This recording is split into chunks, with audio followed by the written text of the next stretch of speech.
Assalamualaikum warahmatullahi wabarakatuh. Apa khabar murid-murid di luar sana? Ustazah doakan semuanya berada di dalam keadaan sihat walafiat serta di dalam perlindungan Allah Subhanahu wa taala sentiasa. Bertemu lagi kita dalam video pendidikan Islam tahun 5 bersama Ustazah Wan. Sebelum kita mulakan, mari kita baca doa belajar bersama-sama. Bismillahirrahmanirrahim. Allahumma aftah alaina hikmataka wansyur alaina min khazaini rahmatika ya arhamar rahimin. Ya Allah, bukakanlah hikmahmu dan turunkanlah rahmat dari khazanahmu kepada kami, wahai Tuhan yang maha pengasih lagi maha penyayang. Amin amin ya rabbal alamin. Baiklah murid-murid, pada hari ini kita akan belajar bidang akidah unit 5 di bawah tajuk Bahaya Sihir. Okey, bahaya sihir. Murid-murid bolehlah merujuk buku teks pendidikan Islam tahun 5, muka surat 94 hingga 99. Okey, sebelum kita meneruskan pembelajaran kita, eloklah kita lihat dulu apakah objektif yang perlu murid-murid capai selepas habis belajar tajuk bahaya sihir. Okey, kita lihat murid-murid akan dapat nombor 1, menyatakan maksud sihir. Yang kedua, menerangkan hukum sihir berdasarkan dalil nakli serta terjemahan. Yang ketiga, menganalisis kesan perbuatan sihir dalam kehidupan. Dan yang keempat, merumus tindakan menjauhi sihir. Okey murid-murid tahu apakah maksud sihir? Sihir. Pernah dengar tak perkataan sihir? Kita biasa dengar kan perkataan sihir, dan kita pernah melihat drama-drama yang memaparkan tentang sihir. Tapi mari kita lihat apakah maksud sebenar sihir. Sihir ialah ikatan, jampi dan perkataan yang diucapkan, ditulis atau dibuat bentuk sesuatu. Sihir ialah ikatan, jampi dan perkataan. Okey? Ikatan, jampi dan perkataan yang mungkin diucapkan ataupun ditulis atau dibuat dalam bentuk sesuatu. Sihir ni mendatangkan kesan dan akibat yang buruk terhadap tubuh, hati atau akal orang yang disihir tanpa menyentuhnya secara langsung. Maksudnya orang yang nak menyihirkan seseorang tu, dia tak perlu pun menyentuh orang yang hendak disihir secara langsung. Dia guna jampi kan, macam tu akan sampai kepada orang yang hendak disihir dan akan mendatangkan kesan yang buruk kepada mangsa. Okey, kepada mangsa. Na'udzubillah min zalik. Okey, apakah hukum sihir? Agak-agak murid-murid tahu tak apakah hukum sihir? Sebab sihir ni perbuatan yang tak baik, perbuatan yang keji. Apakah hukumnya? Okey, hukum mengamalkan sihir adalah haram dan dikategorikan sebagai salah satu dosa besar. Hukum mengamalkan sihir adalah haram. Okey, haram dan dikategorikan sebagai salah satu dosa besar. Salah satu dosa besar sebab dia mengandungi unsur syirik. Okey. Okey, tadi kita kata hukum mengamalkan sihir tu berdosa besar. Betul. Sebab apa? Ada dalil yang membuktikan bahawa mengamalkan sihir itu berdosa besar. Okey, mari kita baca dalil nakli bersama-sama. Okey. An Abi Hurairah radhiyallahu anhu annin Nabi sallallahu alaihi wasallam qala ijtanibus sab'al mubiqati. Ijtanibus sab'al mubiqati. Qalu ya Rasulullah wa ma hunna? Qala asyirku billah was-sihru. Okey, muttafaqun alaih. Okey, apa maksudnya? Daripada Abu Hurairah radhiyallahu anhu bahawa Nabi Muhammad sallallahu alaihi wasallam bersabda, elakkan 7 perkara yang membinasakan. Mereka bertanya, wahai Rasulullah sallallahu alaihi wasallam, apakah itu? Nabi Muhammad sallallahu alaihi wasallam bersabda, syirik kepada Allah Subhanahu wa taala, sihir dan sebagainya. Okey, muttafaqun alaihi. Okey, ini adalah, nampak tak dekat sini? Dekat sini Rasulullah telah bersabda bahawa 7 perkara yang membinasakan, salah satunya adalah sihir. Jadi kita perlu elakkan sihir, sebab mengamalkan sihir hukumnya haram.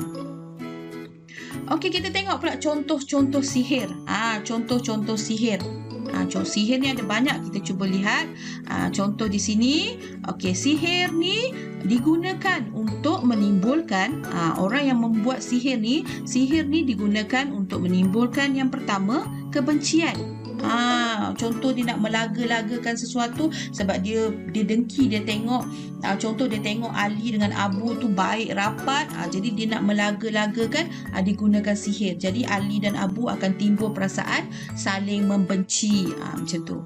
Okey, yang kedua, kasih sayang. Tadi benci, kasih sayang. Contohnya, dia suka kepada seseorang tu, tapi orang tu tak suka kepada dia. Dia nak kepada orang tu ataupun untuk mengahwini orang tu. Jadi dia buat sihir. Jadi maksudnya orang yang terkena sihir tu akan pandang orang yang membuat tu akan rasa sayang, akan rasa jatuh cinta, tapi menggunakan sihir. Buat apa kan?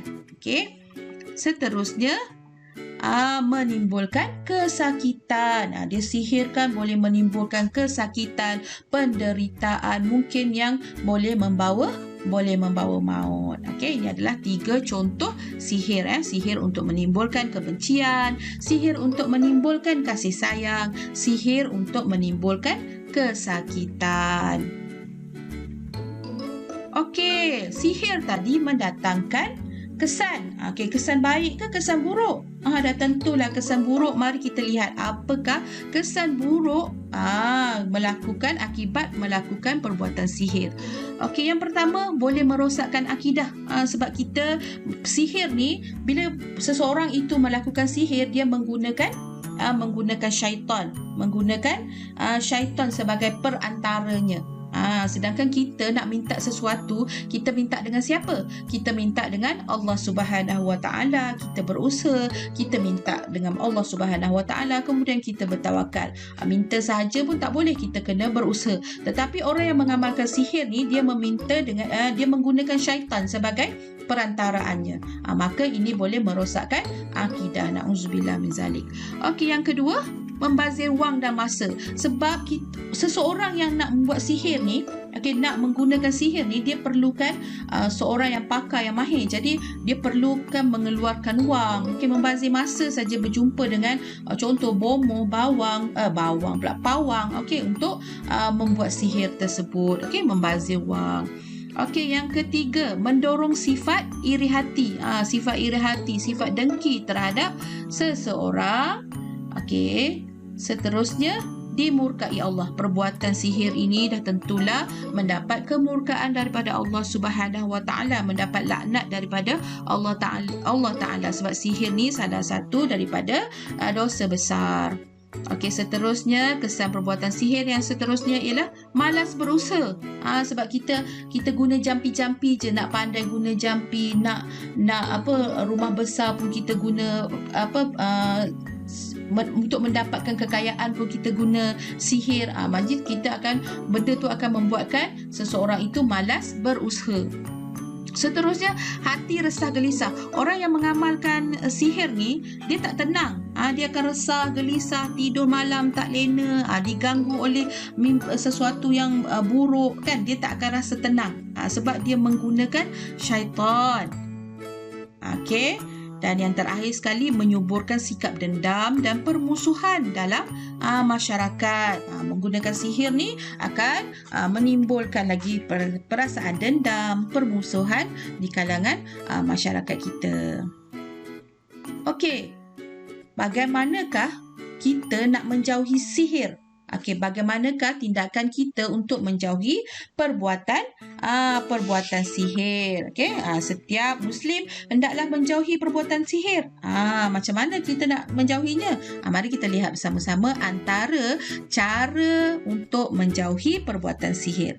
Yang pertama, mendalami ilmu agama. Belajar agama, pergi masjid, atau di mana-mana saja. Sebab kita nak belajar ni di mana-mana sahaja pun kita boleh belajar. belajar, berjumpa dengan orang-orang yang pakar dalam bidang agama. Yang kedua, mengamalkan Islam dalam kehidupan. Kita kena amalkan Islam dalam kehidupan kita. Solat, bersedekah, mengaji, kan banyak lagi perbuatan-perbuatan yang kita boleh amalkan dalam kehidupan kita secara Islam. Okey, seterusnya berusaha dengan gigih untuk mencapai sesuatu. Kita nakkan kejayaan, kita kena berusaha. Kita nakkan hidup senang, kita kena berusaha. Semuanya kena berusaha. Tak boleh kita petik jari je dapat. Petik jari je dapat, tak boleh. Itu dalam drama ada. Tapi dalam kehidupan kita yang sebenar, kita hendakkan sesuatu, kita kena berusaha. Yang seterusnya, membanyakkan doa. Okey, memohon perlindungan daripada tipu daya syaitan. Sebab apa? Sebab syaitan ni sentiasa berbisik kepada kita supaya kita melakukan perbuatan yang tidak baik, perbuatan yang terkutuk. Jadi kita banyak-banyakkan berdoa kepada Allah supaya kita terhindar daripada perbuatan tipu daya syaitan. Okey? Okey, dah habis dah pembelajaran kita pada hari ini. Rumusannya, okey, kita hendaklah menjauhi perbuatan sihir kerana sihir boleh merosakkan akidah dan menyebabkan berlakunya permusuhan dalam masyarakat. Kita takut rosak akidah kita. Kita takut rosak akidah kita. Nanti kita tak dapat nak masuk syurga. Na'udzubillah min zalik. Ya Allah, ya Tuhanku, kan, jauhkanlah kami dari perbuatan sihir yang boleh merosakkan akidah kami, ya Allah. Okey, sekian dulu anak-anak. Okey, terima kasih kerana sudi menonton video Ustazah. Okey, jangan lupa untuk menekan butang subscribe. Okey, sebagai tanda sokongan kepada channel Ustazah Wan dan juga Akademi YouTuber yang banyak membantu Ustazah.